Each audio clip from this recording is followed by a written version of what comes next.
And welcome in to the 2021 Fantasy Busts episode of the Fantasy 4-Pack. I'm your host, Ian Power, joined as always by Matthew Vitale, Frankie Santiago. We're running you through each of our two favorite picks to disappoint you immensely this fantasy season.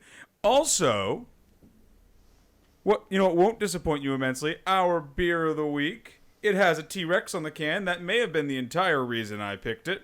This is a U selection, by the way, right? Yeah. Oh yeah, I was unsure what I wanted to pick, and then I saw a T-Rex on the box art, and I was like, I want that. It's actually pretty good. It's an APA from Toppling Goliath Brewing. Yeah, they're out there in Iowa. They apparently used to be very hard to get, according to Frankie. Yeah, actually, I don't know. Now it's not. Yeah, I don't know how far they go out now, but you used to be able to trade this for like $200 bottles on the West Coast. But sure. No, really good. It's a pretty solid beer. Yeah, for the not IPA drinker of the group, it's all right. Solid 8 out of 10. And I mean 11 out of 10 for the art on the can. If that's all we are judging, A+. This should be how everyone markets their beer. You should see the other can.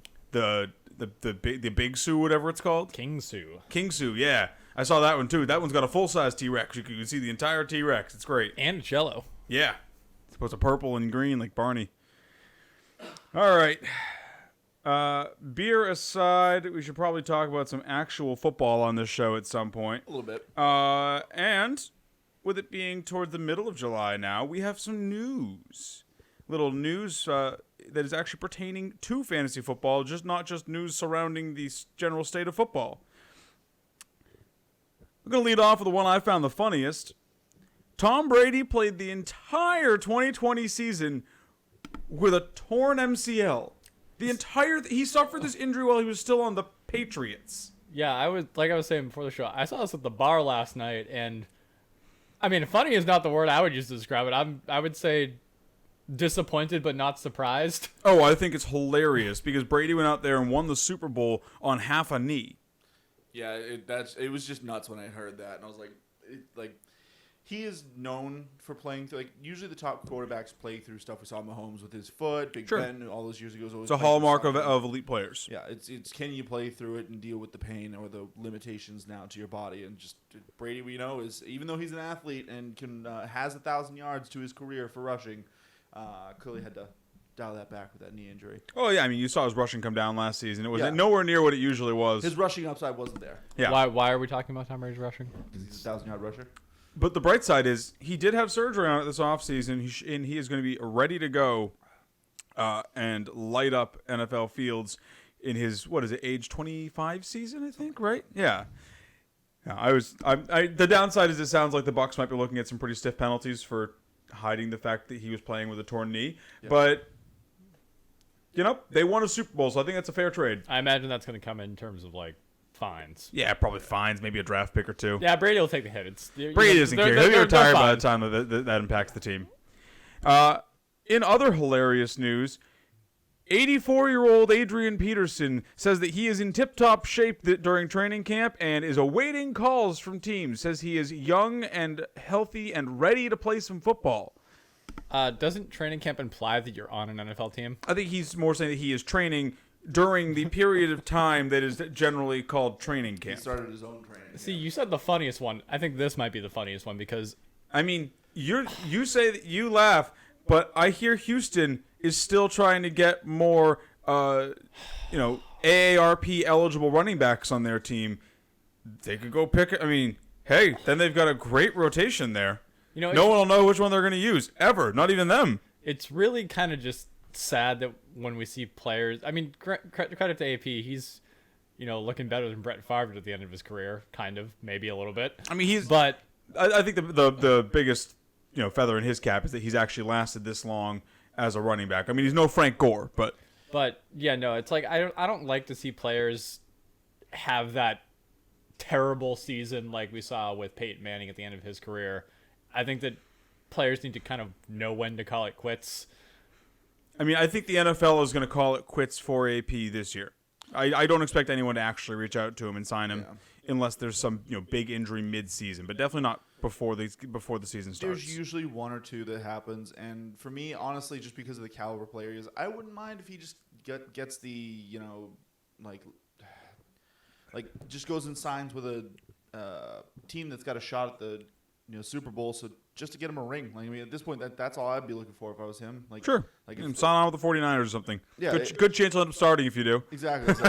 If he just wants yards, go to Houston. You'll probably be able to just roll out there, get 2.5 yards a carry without trying. Sure. And all that, but if I was him, just hold out for the ring. Chris Godwin did not reach a contract extension and will be playing this year on his franchise tender. Not really surprised with that one. Yeah, we saw wide receiver prices be depressed this past free agency. He's probably just fine playing on that decent money 1-year deal and holding out for big money next year. Yep. Another funny one here. Cam Newton says it's put up or shut up time in New England. He said they've been impeccable and many other kind words about the team, and it is time for him to uphold his end of the bargain. So Cam, I think that ship sailed. Does that include making complete passes to uncovered receivers in practice? I think that ship has sailed. Yeah, there are people that come into the store every day who know that we do this, and that we're into fantasy football. Sure. And they're like, oh, well, what do you think of the Pats? Who do you think is gonna be quarterback? And I'm like, I am hoping to the man above that it is not Cam Newton for your guys' sake. I mean, like I said, I think the best case scenario for Cam Newton is he gets 4 starts in this season and then ends up riding the pine so that Mac Jones can get in there and get some starting reps. Especially with how Cam had looked in the leaked videos from training camp, I don't see how he ends up being the starter unless Mac Jones is terrible. Yeah, when I looked at this, I was hopeful that this would be just a Cam year, give Mac Jones a year to sit, watch, learn NFL speeds, things like that, maybe come in for a couple of games if Cam got hurt or anything like that. But I was hoping to get a small resurgence. After seeing those camp videos, I was like, let Cam roll out there, just show you if that is just ring rust getting knocked off, and he can just kind of get back to his form to at least, sure, get some confident play.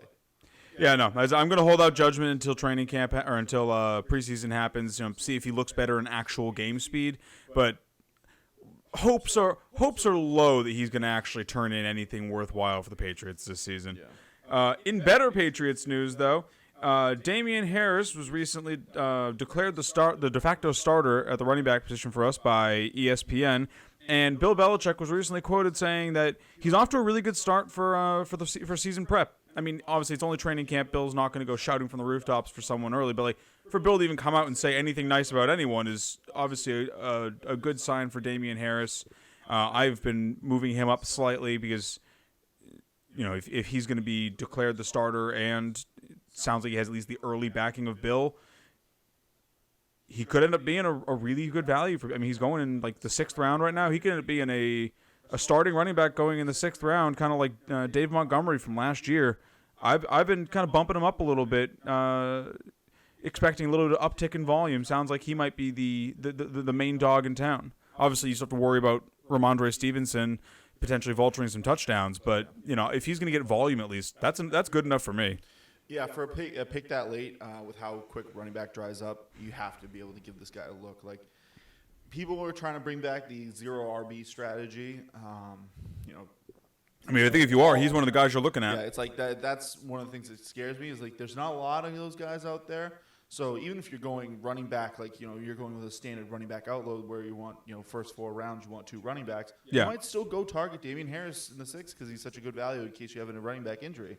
Oh yeah, no, I've been doing that heavily in best ball. He's one of my most drafted players because I love the value of where he's going compared to his upside. And I think that this news just cements the fact that he is going to be a interesting player come draft time. I hope he doesn't do too much in the preseason because I'd like his value to stay low.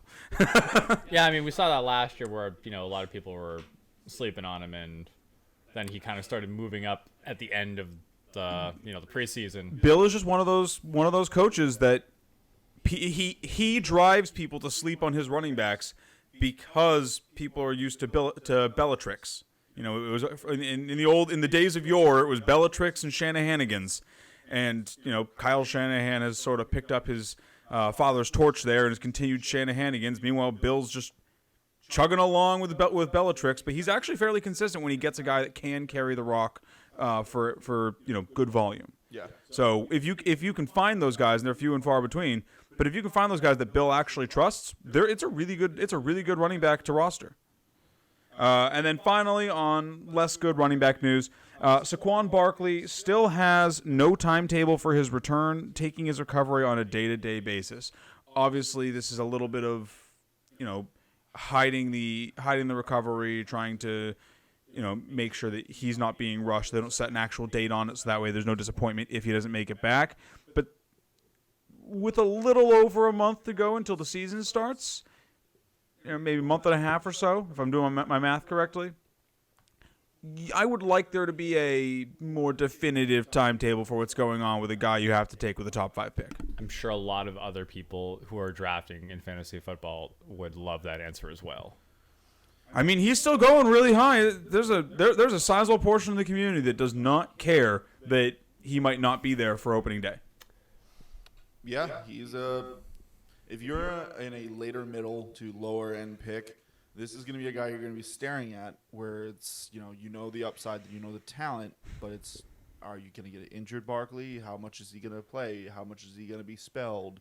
Like, so for me, it's I end up finding myself just passing on him a lot because of roughly where his ADP is right now, and you kind of look at this from multiple different sources. But he's going anywhere from 3 to 7 for the most part, and honestly, I think that's a really tough range to be picking him in because there's a lot of other good running backs in that range: Jonathan Taylor, Alvin Kamara, Derrick Henry, Nick Chubb. I mean, you could take him instead of taking one of those guys, and it could absolutely topple your season.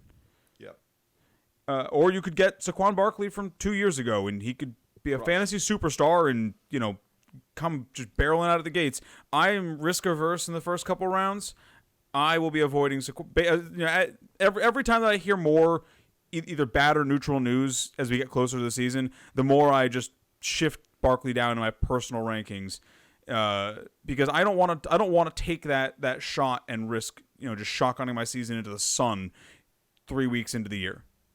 Yeah, for me, the biggest thing, like if you're someone who's on the fence about those guys in that range, if you're not a huge Taylor guy or something like that, I think the best thing to do is look at the running backs you'll have available when your pick comes back up in the second round, because those back end second running backs, they're either just not there or it's not guys you really want to have to be as your number one running back if he's not there. And I know this guy's been a popular guy to hate so far this year, but like honestly, a guy I like more than Saquon is the guy going right behind him, Ezekiel Elliott.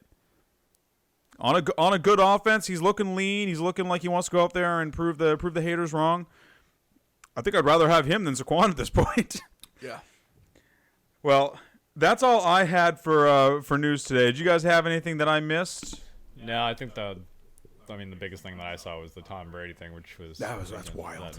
That's still crazy. Man, what people always say that people always, you know, step on Tom Brady's athleticism, say it's not that guy. Like, what an athlete. That is a feat of pure athleticism. Be able to go out there and play with a torn knee in the professional football league, like the top 1% of the top 1% of football athletes, and he goes out there and wins a Super Bowl. Well, no, it's like man, that's like Jordan flu game level impressive.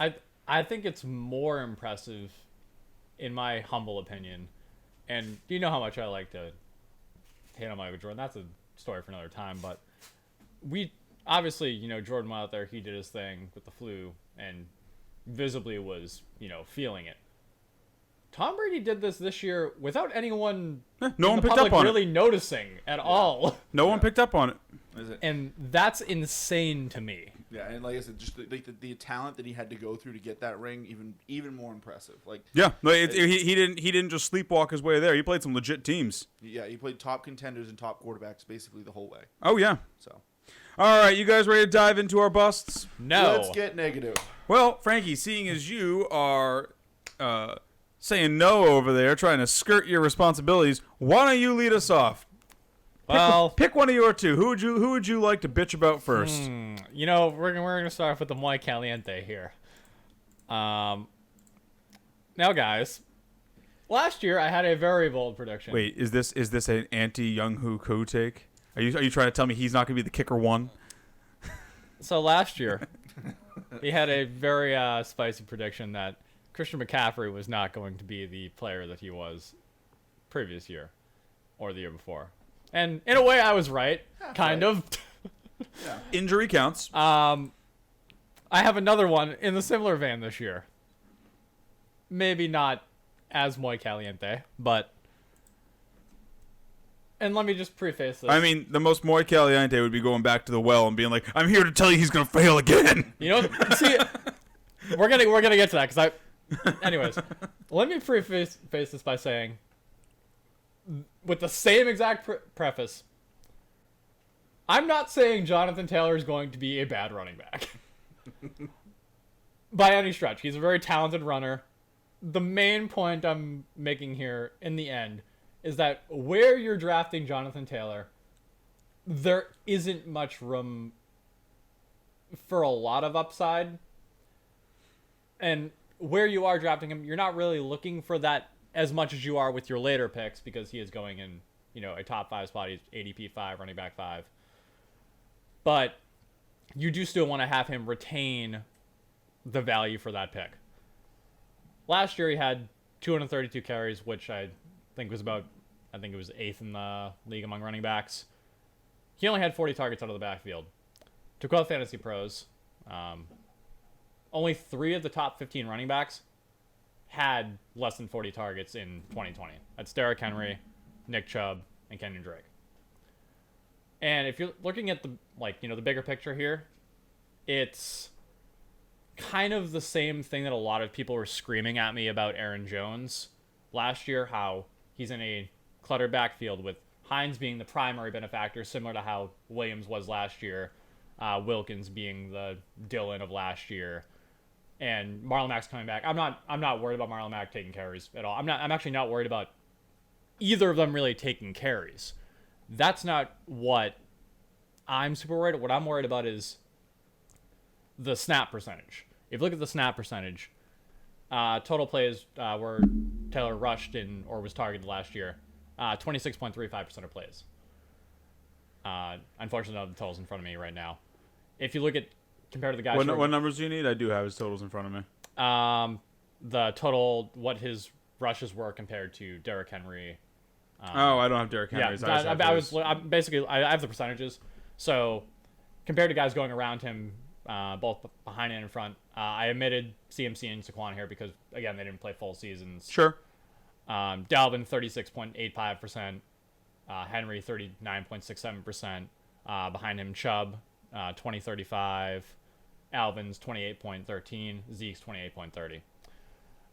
It kind of seems like he's a little bit behind those guys, where he's going to need to get that bump in his receiving volume, which, again, it could happen, but then he also has to retain that 232 carries in, I don't know, it seems like, I don't want to say that's his ceiling, but that's very high for a second year back, and for a rookie, that's a lot of tread on the tires still in itself. We don't really see those guys kind of, I guess, pop a lot. I mean, we have seen it with CMC and Zeke, and Saquon to an extent. I mean, I don't think he got that many, but I have him finishing. Just looking at the list in front of me, I probably have him in the 10 spot for the end of the year. If I'm assuming everybody's healthy, there's not any career injuries, I probably put him in the 10 slot, maybe even the 12 slot. Saquon actually had significantly more volume than he did his rookie year. Almost double when you factor in the passing volume. So this is a good one that I'm glad you brought up, because I know how I feel, where I'm kind of in between on whether I like Taylor at his position or not. I understand that there's the value. I like the team, but there's always still question marks in my mind. Like I said, you don't worry about Marlon Mack, and Marlon Mack could be a minor factor, but there's a lot of running backs there, and they like to use them all. I do think Hines puts a cap on his receiving, and as you've brought up multiple times, usually it's the tight end or the running back that gets those short yardage targets, and we know that Carson Wentz and Frank Reich made great use of the tight end. I mean, it makes me worry that just the total volume of that would be going to the running back position might be lesser. To be fair, who's the Indianapolis Colts starting tight end? I mean, I believe this one's Mo Alley-Cox. yeah. Right. There is no starting tight end in Indianapolis that is going to take volume from the running back position. I don't necessarily disagree with this take, because I do think he's going too high, and I've said this too. But I also don't think that he is going to be damaging enough to be considered a bust. I mean, the point that he has too much tread on his tires after a 232 carry rookie year is ludicrous. But this is a world beater offensive line, great head coach, probably top 5 head coach in the league, strong defense that can generate turnovers for them. I expect his touchdown volume to remain roughly where it is, because he's who they used up in close. You know, it could fluctuate a little bit, but it's not going to drop significantly. Nyheim Hines isn't coming in to vulture those touchdowns. The thing that I think handicaps his upside, like you were saying, is his volume. I don't think he's a bad pick, but I think he's a discount Nick Chubb, and he's going before Nick Chubb. Yeah, I agree with that. Because he does almost the exact same thing, but Nick Chubb's the better runner. We've seen Nick Chubb get a full games with the scoring in 3 quarters regularly. And Cleveland also has a world beater, offensive line and a great defense and a pretty good passing offense around Chubb. And I think at this point in their careers, I'm more afraid of Nyheim Hines as a pass of Kareem Hunt as a pass catcher. Yeah, so, it's like, while I don't disagree with your take, I think it's a little rich to be calling him a bust, but he probably should fall 3 or 4 picks. Yeah. And I think there is merit to at least trying to get people to pump the brakes on a player when the hype is getting a little too much. I agree. And it's just one of the things there. So, bust, it could be a little heavy, but like I said, I'm someone who's really sitting on the fence where a video like this could really help me make a decision, because sure, I do like those middle round picks right now. I think that's a sweet spot to be in right now, so you can get a good secondary running back. And when you're deciding between these guys, if I'm sitting there looking at Taylor, Chubb, and Saquon, right now, I picked Chubb. I've been picking Chubb. I picked Chubb 100 times out of 100. Yeah, I have to be honest. So that's what I'm saying. It's like I feel like people. Yes, I'm swaying you all. Come to the Church of Chubb. But for me, like I said, Taylor, I think he has everything there.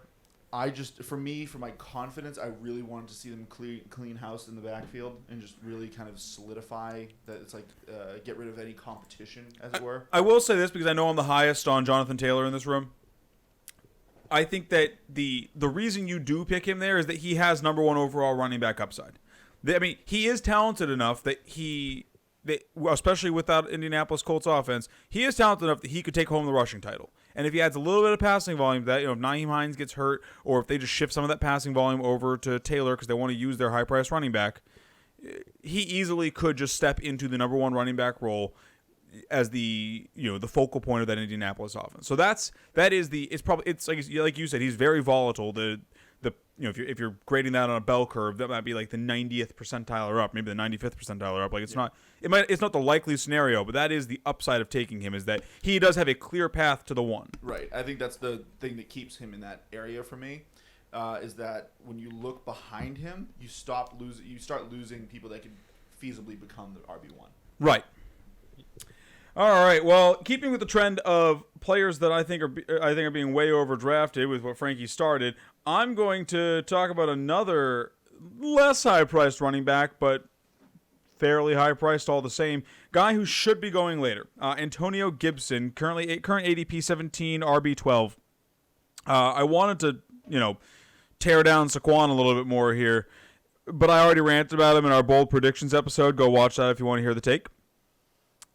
So here's me calling doom on another early round running back, because why are people so high on Antonio Gibson? He's being so overdrafted. His ceiling is so much lower than people want to believe. This is a guy who only got 170 carries last season, and he was barely featured. Like, we want to talk about Jonathan Taylor being barely featured in the passing offense. Antonio Gibson averaged 2.5 targets last season and about 2 catches a game. He was barely even looked at in the passing game in a season where where the Washington football team threw to the running back a lot. I'm still never going to get used to that. Yeah. And people are just riding high off of the confirmation bias that they got from drafting Gibson last year and then having him work out for you because he got 11 touchdowns. That was a touchdown on 6.4% of his carries, by the way, which is unsustainable. You don't get that on 170 carries on a bad team. And this, don't get me wrong, this could easily be a bad team. We're looking at a team that brought in Ryan Fitzpatrick, who people love. He's the meme quarterback. But he is I don't think he's actually ever kept a starting job in his career. Like, this is a guy who odds say he is going to lose the job by week 5 or 6. And that's the best case scenario, is if he stays at quarterback and he doesn't throw to the running back. Like, where is the upside for this guy? Sure, his carries are probably going to go up a bit if the offense improves under Fitzpatrick. But the targets aren't going anywhere else. J.D. McKissick was I believe the fifth most efficient running back in football last season, averaging 5.8 yards per attempt. Like, J.D. McKissick is still going to command a large percentage of that team's passing volume because he's a really, really, really good passing or receiving running back. He's a better Nyheim Hines. Yeah, he had the second highest targets on the team. Yeah. Like, that's not just going to die because they like Antonio Gibson. Like, I like Gibson too. I think he's a good running back. But people are putting way too much hype on him. Yeah. He should be going in the 3rd round with J.K. Dobbins and Clyde Edwards-Helaire, not right behind Austin Eckler and just ahead of Najee Harris and Joe Mixon. That's not Joe Mixon's a 300 carry a season running back. He has almost double the carries that Antonio Gibson had. And do you guys know who Washington starters are behind Fitzpatrick? Let's play a game here. Who's leading this team if Fitzpatrick loses the job? If he has a 5-pick week in week 4, who takes over? Is it Heineke still? Yeah, or Kyle Allen. One of the two. That's what I was thinking. That team goes into a death spiral if Fitzpatrick loses the job. People are just strapping their Washington blinders on because everyone loves Terry and everyone loves Curtis Samuel and everyone loves Antonio Gibson, and they're just strapping themselves into this roller coaster and firing themselves off a cliff. I think it is kind of amazing that you don't really see a lot of not premier running backs get 110 targets, and Antonio Gibson suffers a lot of problems that the next guy I'm going to talk about suffers, but we'll get to that later. Yeah. But the numbers just don't add up if you look at the odds of him getting that much touchdown volume on that little carries again. Right, and sure, his carries should go up. 170 is too low for a running back of his talent. But like I said, this could easily just be a bad team again. They still play in a tough conference against a lot of tough teams. I don't love the opponents he has to go up against. I don't love the supporting cast around him because there's a lot of mouths to feed. J.D. McKissick, Curtis Samuel, Terry McLaurin, Logan Thomas, all of them need targets. And the only situation in which this offense functions properly is if Fitzpatrick plays at a high enough level that he keeps the job for 17 games. He's being way overdrafted. I don't love Joe Mixon because I think that the Bengals are also a risky team, but I'll take Mixon's guaranteed volume over whatever I can get out of Antonio Gibson because at least I know that short of an injury, Mixon's going to be there running the ball forward. Honestly, I'd take Najee Harris. Najee Harris too. I don't like Najee Harris at all, and I would take Najee Harris over Antonio Gibson. With the range he's going in, sometimes Aaron Jones falls to where he's being taken. Sometimes Austin Eckler falls to where he's being taken. He's being taken in stride with these running backs who are tried and proven commodities. Yeah. And Najee Harris. Yeah. So I feel like he's the scapegoat for this season where people are taking running backs so fast and so early that when you're getting to the middle of the second, all you have left is him and Najee Harris. And you're sitting there well, if I take a wide receiver now, I have to wait until my running back 2 might be, J.K. Dobbins. Then I have to keep plumbing. Honestly, I like J.K. Dobbins more than I like Antonio Gibson. A run first team. He got a lot of volume last year. Neither of them really catches the ball. I think that Dobbins has more touchdown upside this season. I think Dobbins is probably going to get more volume too. And I definitely see it where people are falling in love with Gibson's his breakaway talent. He has that ability to keep himself upright, and we saw that with his yards after contact last year, and just like the highlight plays of him just bouncing off a guy. So he definitely has the skill set to be a top back. I think this is just an unfortunate situation where a very talented player landed on a very not talented team that can't support him. I think the only thing I would push against is the talent, the people he has to verse. That NFC East is trash. The NFC East is so the NFC East isn't as trash as people give it credit. The Eagles are still going to be a tough run defense. They generally are. The Cowboys should bounce back. They had some defensive injuries last season that kind of let them down, and in short off seasons, defense suffers. So we don't actually know if the Cowboys' defense is as bad as it was. We did see them recovering late in the season, and the Giants are sneakily one of the best defenses in football last year. Oh, I was gonna say the NFC East actually got better too because all of these teams got better. Yeah, including the rest. And I was talking more like outside. Like argue what you want about the NFC East. I'm higher on their. While I don't think anyone outside of the Giants can be a world beater defense, I'm higher on their defenses than a lot of people are.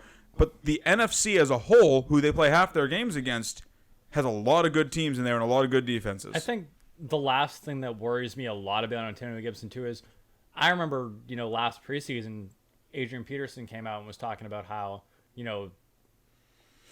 Antonio Gibson was going to be this guy who's, that two-way player. He's got the rushing. Sure. He's got the receiving. We didn't really see that a lot last year. Well, it's because they have one of the best pass-catching specialists in the league in J.D. McKissick on that team. It's just like he showed us last season that he's essentially our wide receiver that lines up in the backfield. Yeah, like McKissick is another huge issue for him, and as much as when I saw that news, like as someone who had picked up Gibson last year and was holding him, when I saw the glowing endorsement from AP, I was like, oh, here we go. Yeah. As he left the building, and it was like, it doesn't matter what other players think. It doesn't matter what we think. It matters what the coaches think and the people who call the plays. Because we can love a guy all we want. And the coaches aren't giving him the touches. We're not. And even at the end of the day, the coaches might love him. They might think he's a very talented player. But if they think that J.D. McKissick gives them a better chance to win in passing situations, they're not going to throw to Antonio Gibson. Because if he's a B- pass catcher and J.D. McKissick is an A, they're going to throw to the A. It doesn't matter if he's pretty good if McKissick is pretty great. I just think he's being overdrafted. If he dropped like 12 spots, sure, I'm interested. If he drops down to like where J.K. Dobbins and Clyde Edwards-Helaire are, I become more into the conversation. But where he's going, like, just draft one of those other running backs in that range because one of them's going to be there, or draft DeAndre Hopkins. Yeah, I think that's just a quick sidebar. I feel like DeAndre Hopkins is one of the most overlooked players this year. Yeah, like he was great last year. He shoved it in everyone's face. He was like, oh, he's going in like the middle of the second. Yeah, like no respect. Everyone's just like, I guess I didn't get a running back. I guess I'll take DeAndre. Everyone's like, what if Kyler can't do it again? It's like, he's pretty good. What if he can? And Hopkins did it with Schaub. Like, yeah. Complete sidebar. Did you guys know David Montgomery had 301 touches last year? Sure did. Love him this year. Great. He's going to be a little spoiler. He might be mentioned in our values episode, which is coming next week. All right. Let's seeing as we do have a clock that we have to manage here. Let's kick it to Vitaly. Vitaly, take us away with your first bust. Speaking of clocks, I'm going to be talking to you guys about the oldest young person I've ever seen. Because do you guys happen to know how old Joe Mixon is? 23. He is 24. He turned 24? Yeah, he just turned 24. So he's been in the league for 17 years now. Exactly. You look at him, you feel like every year, like, this is Joe Mixon's year. Yeah, I remember back when I was drafting Chris Johnson and Adrian Peterson and Matt Forte and Joe Mixon. Exactly. It feels like he's always been there. I'm pretty sure he's a time jumper who just keeps like. They found him in the basement of the Bengals stadium. They just like dusted him off. Like, you're gonna be great. He's like, I'm 19. And it's just like, sure you are. But anyways, to get into why I think he is going to be a supreme bust this year. So going off as the RB13, usually drafted around spot 21. So he's at that tippy top of round 2. Usually a guy you're pairing with another running back, which lessens the blow. But definitely, he is a guy that could easily put your team 0-3 or 0-4 because now 2 years in a row he has had catastrophically terrible starts to his seasons. The kid can't stay injured. He's like, he can't stay injured. Sign me up. He can't stay. I will take him with the 1-1. Injured. Like, so In his This first, kid can't stay injured. we keep He hitting him. defies medicine. Well, no, that's Tom Brady you're thinking of. Yeah. So just to bring you back to 2019, which feels like it was a century ago. Yep. First 8 games for Joe Mixon. Do you want to know how many games he had 20 or less yards carrying? I think it was 5. 4. Half of the beginning of the season, and most standard scoring, even half point PPR. That's 20. That's 2 points. Oh no, I remember. It's 2 Because points. because you helped. I remember because I kept telling you to trade for someone else, and you kept strapping your team to the rocket ship that was Joe Mixon, and it just kept falling over on Oh the wait, launch this pad. was the year that you couldn't win. Yeah, Yep. your teams kept falling over on the launch pad. I remember this. Yep. So there's a little salt in the wound, but then I got to see someone else deal with it the following year, and it was basically the same thing. Slow start, his ankles are hurt, his thigh, and the team kept like, no, he's fine. Then they held him out, and they didn't want to play him for 3 weeks, and then he went on IR. So I mean, at least if there's an upside to how he was handled in 2020, at least he was injured for most of the season, so you weren't putting him in your lineup and having him get you no points. yeah, except last year, you might have thrown him right back in the lineup for after week 4, where he scored 3 touchdowns Sure. and just went bonkers. You know what hurt you? Week 5, where he got the exact same amount of usage, 32 touches. And you know what he did with those 32 touches? Oh, let me go back here. He scored 26.7 points less. That's pretty impressive. It's quite a drop. And like I said, people keep saying, oh, he's getting more usage. He's getting more usage. He's getting all the usage. Like, Derrick Henry are some of the 2 most used running backs for their teams. He is solo back there. And we keep saying, oh, if Zach Taylor could just use him more, we get him in there. It's like, he's using them. He's one of the most, like, as you're talking about right there. He's getting 300. Yeah, he gets touches. a ton of carries. He's a volume play. He's a volume play, but he's just not getting it done. Whether it's him, his team's lack of talent, and now this year it's like, Because I think in 2019 when he got, when he wasn't injured, 278 carries, 35 receptions. He's right over the 300 mark in multi-purpose usage that season. Like, that's exactly what you want. Yeah. But not the results aren't there. But exactly, because like I said, the volume is. Last year the volume was still there even while he was all nicked up. Sure, And, 119 carries over 6 games. That's not terrible. And so when you look at his end of season 21 stats, receptions. Yeah, I think he was like 3.5 yards per carry or something like that. How he finished, but when you take out that week 5 performance where he absolutely went off, 3.6. So that's still pedestrian. Yep. But when you take out week 5 and just see what he did when he wasn't going off for that one game, 2.94 yards per carry and 1 touchdown. I'm sorry, that is barely, that's not barely draftable. So, like I said, my reason for supporting Mixon is I think that I use supporting lightly because I don't love Mixon. He's a desperation play for me, honestly. Where it's like He's fine. I think the volume is fine if he can, and if he stays healthy, which he has for the most part over his career. He's missed a couple games, but outside of last season, he generally doesn't miss large chunks of the season. If he stays healthy, he gets a ton of usage. The Bengals should be an improved team now that they have Joe Burrow under center. Obviously, we have to see how he looks when he comes back. But that is the upside for him. Is you expect that Joe Burrow takes a little bit of pressure off Mixon, who for a while was the only game in town. The downside is the offensive line still blows. Yep. So my last 2 points with that one, which you kind of touched on, was the Bengals are starting to become kind of a hype team. They took Jamar Chase. They've got Burrow, who looks great. But let's remind ourselves, Burrow didn't just go down with an ACL tear. He tore basically everything in his knee. Yep. And we know that ACLs are fixable. It just takes some time, usually about 9-10 months. The timetable for destroying your whole knee, we don't know what that is. So we don't know what kind of Burrow we're going to get. We don't know how dynamic he's going to be, how he's going to be pushing off that knee when he's trying to move around the pocket. And then on top of that, the thing that they could have done that really would have cemented this team, I think, would have made it much more all around. Penei Sewell. I had to make sure I went and got the name right because I was starting to forget it right before we started the show. I was like, I'm going to lock this into my brain. Love so I him. don't He's forget. a very good offensive lineman. Yeah, like I said, I didn't see it, but the more pundits kept talking about him, the more I kept seeing his clips. I'm like, this kid can play, and he's a lock-in guy. But nope, they pulled the Cowboys, and they wanted the flash over the substance, and they went for one of the better wide receivers. So now they've got 3 good wide receivers, but their quarterback might be on his butt all season. Honestly, I was starting to doubt Zach Taylor a little bit when they when they drafted Jamar Chase over Penei Sewell. Like, you gotta pull your best Belichick impression there and draft the boring offensive lineman who's going to stand there and keep your high-priced quarterback and your high-priced running back on their feet. Exactly. Is it my turn to talk about guys who the Cowboys drafted who are do you want to? So now entirely? Are we in consensus here that Joe Burrow is, or I'm sorry, Joe Mixon? There's too many Joes on that team, you know. Yeah. Are we in consensus that Joe Mixon is just being overdrafted? Yeah, he's just way overdrafted. He should be back at the top. Like, I could make the concession maybe at the back with how this landscape is. Back of the second might feel better, but still, it's like, as a volume play, I'd probably take him ahead of like CEH and J.K. Dobbins, but that's right. It's just for me. He's one of the guys that has such cavernous lows. With his volume, that, like I said, if you have a slow start, he's swingy. He's very swingy. Like I said, he could crush. But you hope that his good games come at the beginning of the season. I'll say this: trade for this guy. Sure. Don't draft him. Trade for him. All right, Frankie. Crap on your own team.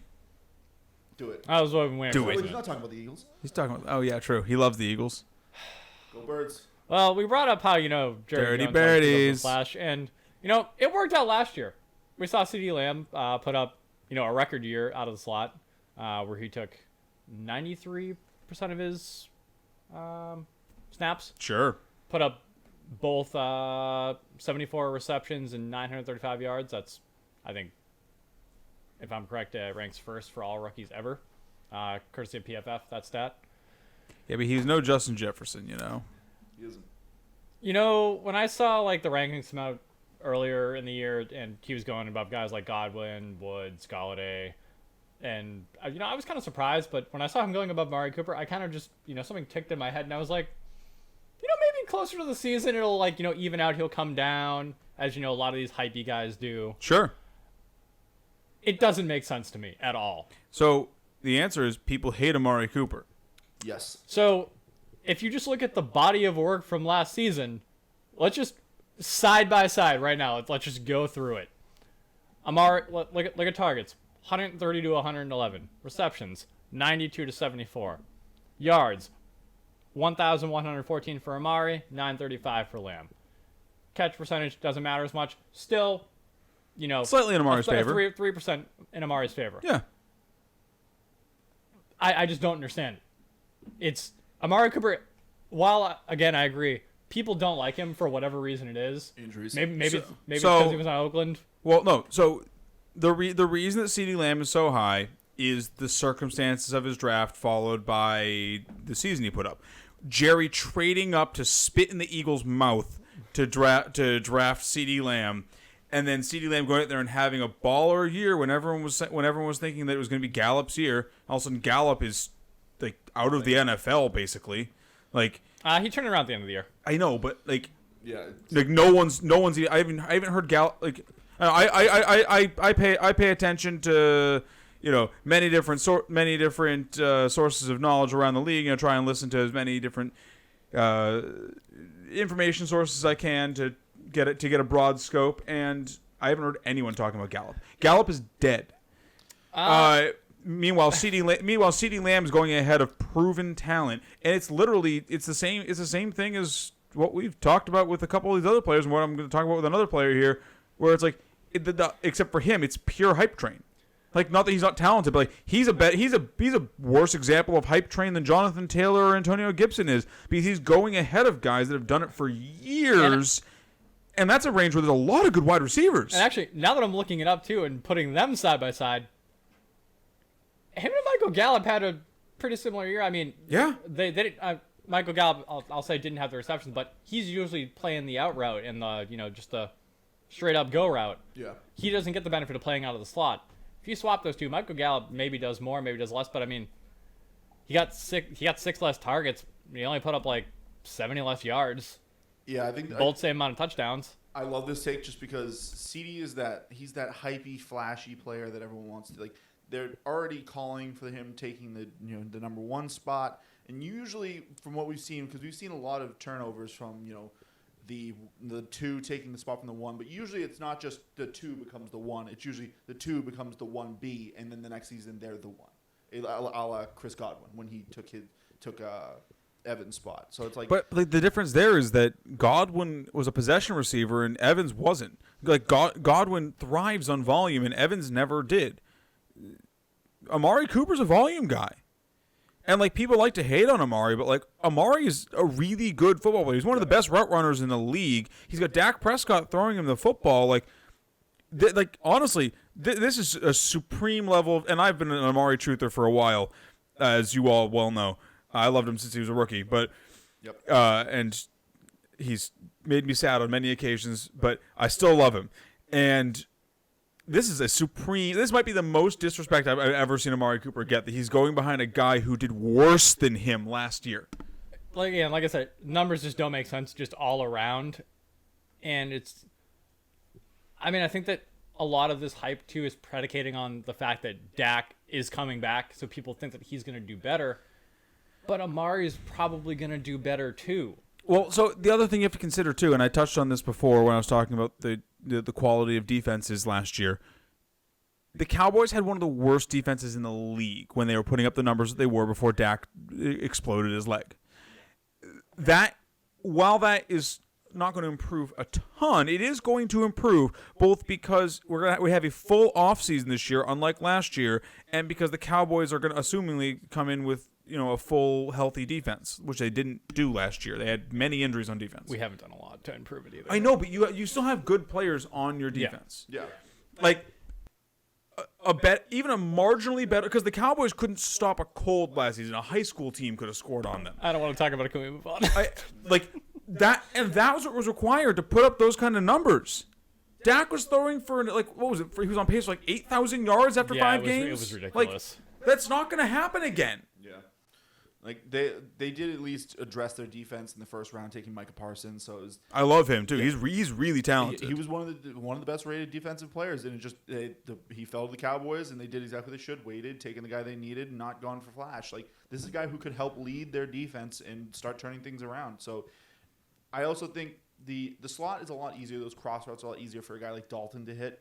And I think that's why we saw Gallup suffer so much, where Dalton wasn't in the point of his career where he couldn't hit those out routes. Sure. So when we get an actual NFL level quarterback back, you're going to see guys like Amari and Gallup have a bit of a resurgence. I still think CeeDee's going to be a good player. It's just his price is way too high right now. I mean, that's a common theme with all the none of us are really picking busts that we think are just going to be terrible players, except for the guy I'm talking about next. We're picking busts that are busts because of where they're being drafted. It's an important takeaway for an episode like this. It is funny because I think the guy I'm going to talk about to wrap us up here is a guy that is probably going to finish about where he's being drafted, but he's still going to be a bust. Sure. I get why. Well, who's next? All right. Well, you know what? I really want to just draw the ire of the fantasy community today, so I'm going to talk bad about Kyle Pitts after talking bad about Antonio Gibson. All right. May God rest your soul, by the way. Why? I get that he's a generational talent. I get that everyone's like, oh, Kyle Pitts, he's on the Falcons. They throw a lot. Like, cool. How many tight ends since 2010 have finished in the top 12 of fantasy tight ends? Top 12. Keep in mind, tight end blows. It's not that hard to finish in the top 12. You with good knees could probably do it. Yeah, I was looking at some tight end rankings, and a lot of the tight ends, you give them one touchdown, they could jump from like tight end 30 all the way up to like tight end 15. How many tight ends in the last decade have finished in the top 12 in their rookie year? I know it's worse than wide receiver. Take a guess, Frankie. How many? 2. Rob Gronkowski and Evan Ingram. Gronk might be the best tight end to ever play football. And in his rookie year, he got shit volume. Absolutely garbage tier volume. The only reason he ended up in the top 12 was because he had 10 touchdowns. He was Kyle Rudolph on steroids. And Evan Ingram only ended up there because OBJ played 4 games that season. And Sterling Shepard played 11. So they didn't have other wide receivers. And he caught like 52% of his passes. He was terrible. He just got there because he got hit with balls 115 times, and some of them fell into his hands. tight end is really hard to play well as a rookie. There's so many nuances to the position, and it's not just running out there and catching a ball. It's blocking too, which is another whole thing that you have to learn how to jive with an offensive line to make sure you're keeping your quarterback upright. But you know what? You're right. The blocking is a huge part of it. The fantasy community just ignores because you don't get points for blocking. Exactly. But like, since the days before the Julio trade, his ADP has shot up from 69.8 to 59.6. The tight end 6 to the tight end 5, and if you're looking at him in best ball, he's currently almost in the 3rd round. He is being taken as the tight end 4, like a full round and a half ahead of Mark Ingram and TJ Hawkinson in best ball. Or not Mark Ingram, Mark Andrews. Mark Ingram's making the comeback. Sorry, I'm just getting I'm so heated about where he's being taken that I can't remember names. Like he's being taken so high. Like, you know all those receivers we were talking about in the CeeDee Lamb area? You know, the 4th round wide receivers, Chris Godwin, Amari Cooper, Adam Thielen, Robert Woods. Yeah, he's being taken ahead of all of those guys. Why? I get it. Julio Jones is gone. There's a ton of vacated targets. Calvin Ridley's still there. He's going to absorb a lot of those because he's amazing. And then, like, everyone's pretending like it's just Calvin Ridley and a bunch of dudes who, like, in like an invincible situation, just like came onto the field via tryouts because they were in the Atlanta area and they played football once. Like, Russell Gage isn't a bad football player. Hayden Hurst isn't a bad football player. Mike Davis isn't a bad football player. Also, Hayden Hurst is going right into his breakout year. The third 3 to 4 year range where tight ends break out. He has a year with the offense now. He could easily see an uptick in targets. He saw plenty last season. He wasn't capitalizing on them. Looked like a little bit of a disconnect between Matt Ryan and Hayden Hurst. You know what solves that? A year with the team in a full offseason. Yep. Russell Gage played great with Julio out of the lineup. And everyone's like, well, he's not going to do that again. Yeah, like, honestly, don't draft him. Yeah, it's like, he's not going to do that again. It's like, no, he might. He might actually get more targets because Julio's gone now. And Mike Davis played pretty damn well with CMC out of the lineup. And they went out and targeted him in the offseason, brought him in to be their only running back that matters at least. And they haven't brought in anyone else. Like, he's the guy.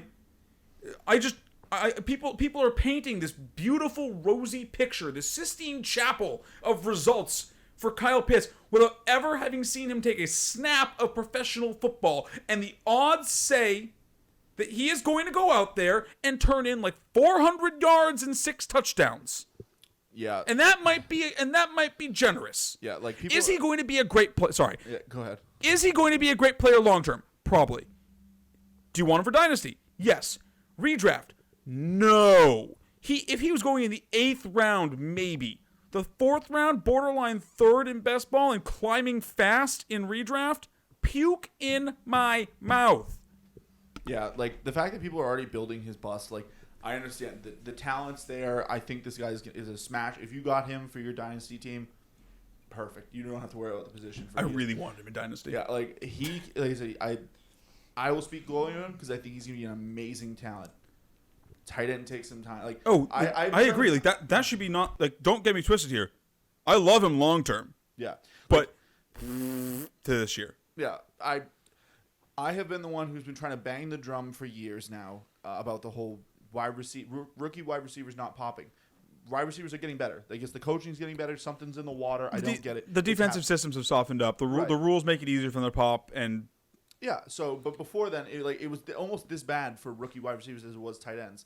Well, rookie wide receivers are starting to break that trend.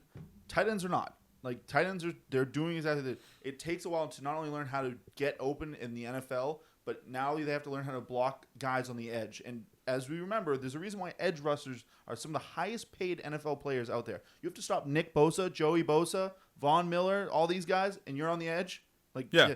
If you just duck past him and you're like, oh, look at me, I'm wide open, but your quarterback's on his butt, you're getting put on the bench. So they have to learn 2 very difficult jobs their rookie year. And they have to learn it at NFL speeds. Yeah, like I said, the historic trends say that he is going to end the season as a very average fantasy tight end. Yep. And people are people just have stars in their eyes. And you're actively shooting yourself in the foot because in this range, you could get guys like Amari Cooper, Michael Thomas, Keenan Allen if he slips because he sometimes falls into the 4th round. Robert Woods, Cooper Kupp, Kenny Golladay, Adam Thielen. The list goes on. There are some superstar fantasy wide receivers in the 4th round, and people are just like, I guess I'll draft a tight end here, and you don't even pick one of the good ones. Yep. That's all I gotta say. I am disgusted at the hero worship that is going on for this kid before he's even taken a snap. Vitaly, why don't you wind us off with your take about a player that we really dislike as a show? Yes. So when I was going through picking my second choice for a bust, there were some guys that popped up. I was considering them. DeAndre Swift I wanted to talk about. It didn't really fit. But then I saw a guy sitting at wide receiver 20. This is a guy that I feel like it's almost at this point getting old that everyone's telling you he's a bust, but we have to keep saying it because his ADP is staying high. Well, no, that's the thing. Everyone's not telling you that he's a bust. People are still saying, draft this guy. You look at his points. Look what he can do. He can win you any week of the year. Mm-hmm. He'll probably win you 2 weeks. Mr. Tyler Lockett. For football, he's a great player, great little gadget player. I think Russell Wilson has great chemistry with him. For fantasy football, he will murder you. He is almost the opposite of Joe Mixon. He'll have a hot start. He'll get week 5. He'll have 50 points, and you'll be riding high. If you for some reason drafted him and he's sitting on your bench, or trade him right then. Do it immediately. Get him off your team because we saw what happens. The trend in Seattle. They start hot, they cool off, and this guy is the rule to this. If you look at his years, go talk to your Tyler Lockett owner from last year, how they felt after week 7. From then on, like I said, I'm not sure they're still okay yet. Like I think they still need a little bit of therapy with how bad he was. And then on top of that, wasn't he like average the wide receiver 57 last season after his pop week? Yep, he had more games outside of the top 48 than he had inside like the top 12. Yeah. So, like, if you get on the list here, 4, 6, 12, 2, 6, 5, 3, 4, week 17, which doesn't matter, 21. Exactly as I was about to talk about. Yes. Those weren't his fantasy. That wasn't his fantasy finish. He wasn't our wide receiver one. That was 1 point. Yeah. So and as Frankie pointed out, he finally popped again. He finally came back in with 90 yards and 2 touchdowns, week 17. When it doesn't matter. Every team has wrapped up. But you know what he did for you, though, at the end of the year? Do you know what he did when you were in the championship fighting? If you somehow made it, he gave you 130 yards and 0 touchdowns over 3 games. 130 yards and 0 touchdowns over 1 game is a pretty good stat Yeah, line. that's a nice little bit of points right there, especially if a 100-yard bonus. Sure. But when you spread that out over 3 games, that's not anywhere near what you're going to need to beat the top teams in your league that may have been trading for elite players, just drafted well and playing well. You're going to get just crushed under the weight of this Seattle team that just had a quarterback that was contemplating leaving. He tried.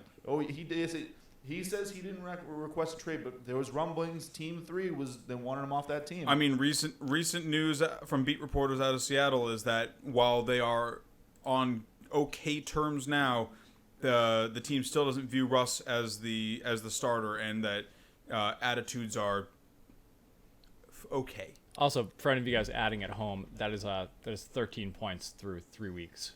It is 13. So when I talk about some teams, there are teams I talk about that are hype trains. The best example being the Carolina Panthers when they almost went 16-0. Mm-hmm. That team was crushing people as it played because the whole team was jiving. They were happy to be there. They were playing for each other. The almost opposite, it seems like, is this team. They're fighting with the Packers to see who has the most dysfunction in the house. And this one is up there. I want a team that is gelling, playing together, wants to be there. Like, if Russ starts taking plays off, the value that you get in the beginning of the season with Russ and his receivers could just plummet. And sure. Right now, the only guy I'm really looking at in this offense is DK Metcalf and Chris Carson. I'm not even looking at Metcalf with where he's going. Carson's it for me. If Metcalf keeps rising, I'm definitely out on him. But he's, like I said, his talent and how he was used, I might still consider going after him. But, man, it's going to take some convincing. Well, I think that'll do it for us for the Bust episode. Thanks for tagging along with us. Hope you got some useful information out of this. If you like what we're bringing to the table, please hit that like button, hit the subscribe button. Leave some comments if you think that we did great, if you think we did poorly, if you have ideas for what you want to see from the show. We love to hear from you. And as always, hit us up on Twitter if you have any more direct questions. That's the best place to at least get at me and Frankie. I don't know about Vitaly, but all of our ads are down around. here. I'm not a little bit less. Vitaly's our resident social media recluse. Instagram too for me. I mean, I'm on Instagram. I'm usually watching. I'll try. If I see some good news or a good stat, I like to try and retweet it so people who are following us can at least see some city stuff. And hit that notification bell. We're getting back into full season form here. We're going back to one episode a week. Through the month of July, and we're going to start tuning up the content even more in August. Yeah. So hit that notification bell so you can always see new content from us, and keep your eyes out next week when we drop our top values for the 2021 fantasy football draft. That's how you win your leagues. Values are typically how you win your leagues. Yes. Well said, Frankie. Follow Frankie for more bits of wisdom like that. Adios, guys.